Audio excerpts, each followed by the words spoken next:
الحمد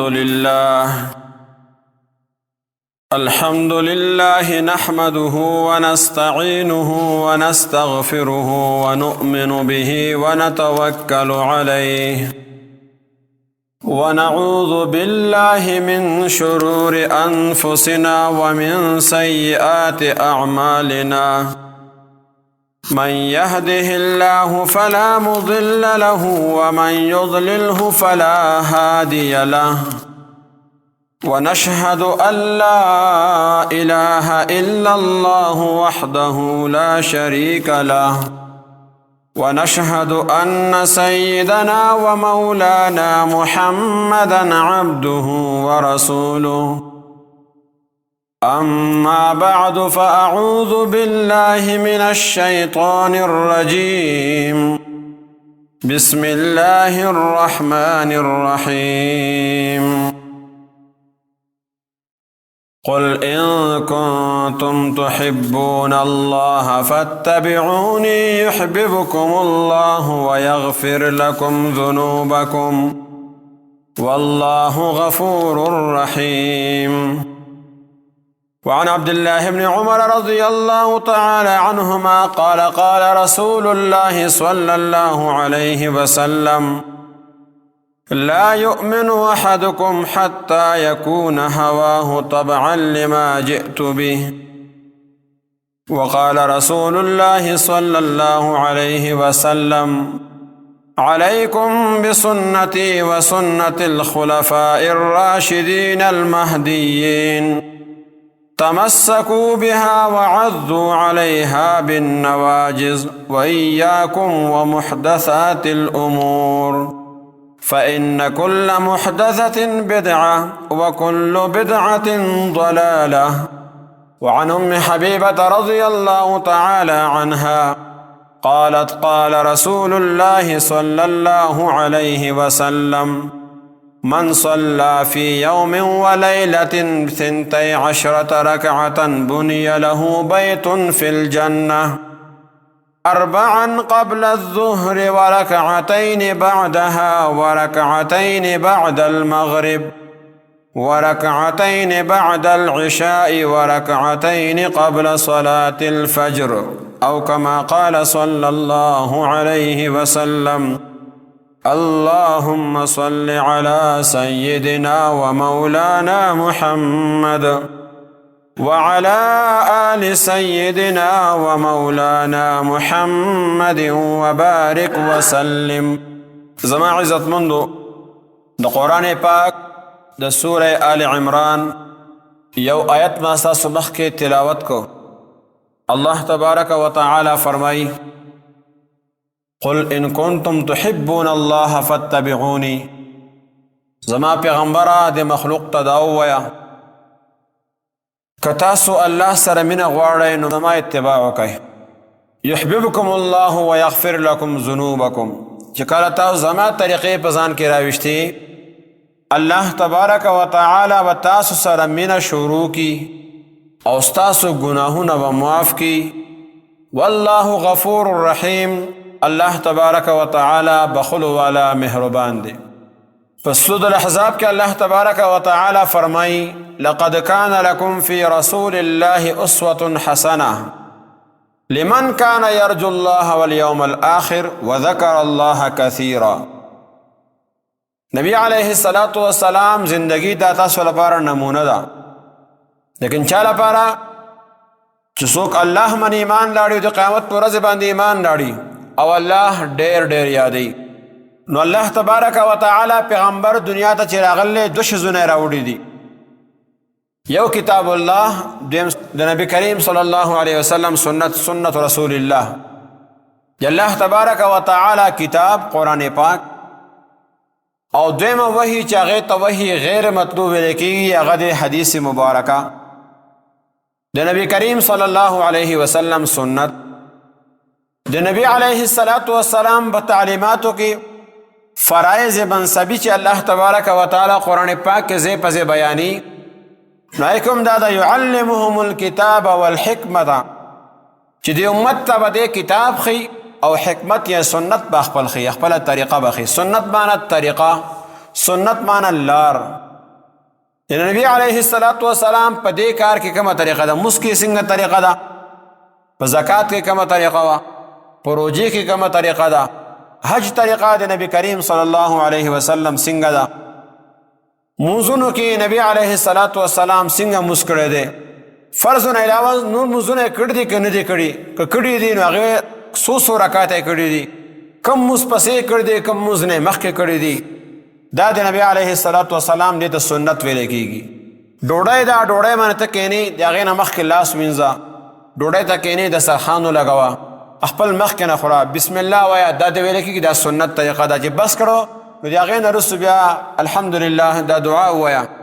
بیت الخلا ته ځې راوځي، د هغې دعاګانې دا سنت طریقه ده. جومات ته داخلېږي وځي، د نبي کریم صلی الله علیه وسلم طریقه په دې کې څه وه؟ الله چې خپل پیغمبر لګلی و هغه دا اعلان کړی چې امته زما د پیغمبر طریقې اختیار کوئ نو تاسو به الله ګناهونه هم معاف کړي، تاسو سره به مینه هم شروع کړي. هغه کومې طریقې دي؟ نو هر شي کې نبی کریم صلی الله علیه وسلم موږ ته طریقه ښودلې ده. نو دې ته ویل کېږي سنت، د نبی علیه السلام طریقه.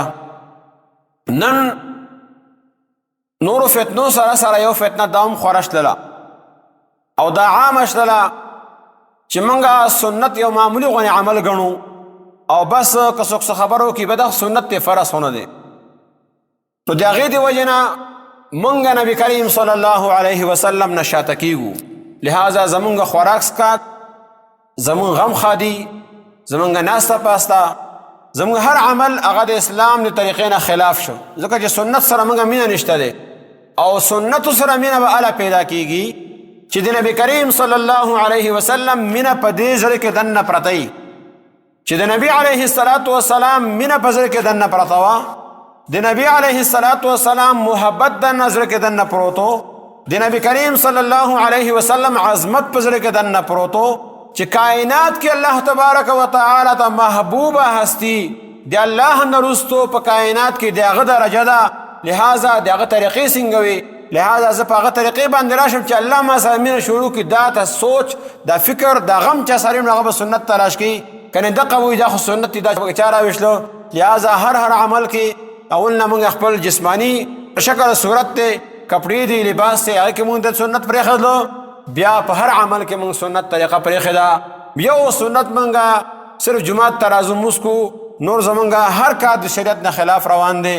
زمونږ غم خادي، زمونږ تجارت، زمونږ ملازمت، زمونږ ذمہداري، زمونږ یو به سره ناسته پاسته، ټول د شریعت نه خلاف دي. حالانکه نبی کریم صلی الله علیه وسلم چې کوم دین راوړی دی دا کامل او مکمل دین دی. په دې کې یو عمل داسې نشته دی چې نبی علیه السلام موږ ته ښودلی نه، صحابه کرامو به هغه محفوظ کړی نه، موږ ته به یې رسولی نه. لیکن نن امت هغه د هغې نه ورو شاته روان دی. په دغه سنتو کې یو سنت عمل چې کوم دی هغه د منځونو نه مخکې یا وروسته سنت دی، چې اکثر د جمعې موضوع شي بس نیم په نیمه روان دي تختی. سنت دی دا پکې چا راویشلو، موږ دا فرض نشو کولی، موږ کمزور یو، سنت سره کو. ستا په زړه کې چې د نبی علیه السلام محبت وی، ستا په زړه کې چې د نبی کریم صلی الله علیه وسلم عظمت وی، ستا په زړه کې چې د الله تبارک و تعالی مینه وی، ستا په زړه کې چې د الله تبارک و تعالی یره وی، ستا په زړه کې چې د فکر آخرت او فکر قبر وی، نو تا به دا خیال کو چې یقینا دا د زما د پیغمبر طریقه وه.